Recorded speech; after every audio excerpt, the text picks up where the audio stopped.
মজাদার সুস্বাদু meat box কীভাবে পরিবেশন করলাম, যেটা খেয়ে আমার জামাই পাগল হয়ে গেছে।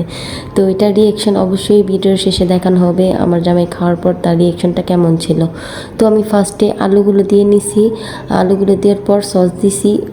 আর সসটা আমার কম মনে হয়েছে, কিন্তু পরে যখন মিক্স করছি তখন পারফেক্টই মনে হয়েছে, যেহেতু আমি সস কম পছন্দ করি। তারপর আমি আলুর পর সসেজগুলো দিয়ে দিছি, আমি প্রত্যেক লেয়ারে লেয়ারে সসগুলো দিতেছিলাম। এই সসের রেসিপি আমি গত ভিডিওতে দেখাইছি। তারপর আমি চিকেন বলগুলো দিলাম, চিকেন বল দেওয়ার পর আমি প্রত্যেকটা লেয়ারে লেয়ারে সস দিতেছিলাম। তারপর আমি কিছু ছোট ছোট করে পনির কাটছিলাম, সেগুলো আমি দিতেছিলাম, পনির লবণ ছাড়াটা নিছি। তো যাই হোক, আপনারা চাইলে পনিরটা স্কিপ করতে পারবেন, যেহেতু আমি পনির লাভার তাই আমি পনিরগুলো বেশি পরিমাণ দিছি। আমার কাছে পনির খুব পছন্দ, আর মিট বক্সে দিলে একদম অন্যরকম স্বাদ লাগে। তারপর আমি চিকেন নাগেটস আর চিকেনগুলো দিয়ে নিলাম। তো এগুলো দেওয়ার পর একদম আমার একদম ফুল হয়ে গেছিলো বক্স। তারপর আমি যা সস ছিল সব একদম দিয়ে দিলাম।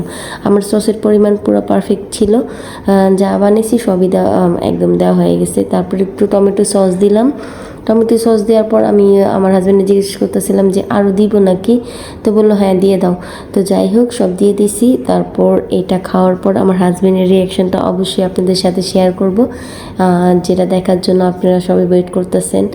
সে তো খাওয়ার পর খুবই মজা পাইছে। এটা হচ্ছে তার ফাইনাল লুক, দেখতে কেমন হয়েছে আপনারা দেখতেই পারতেছেন। একদম প্রতিটা লেয়ারে ফুল অফ টেস্ট আর ইয়াম্মি।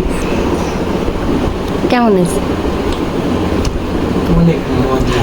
সত্যিকারের রিভিউ, সত্যিকারের রিভিউ দাও।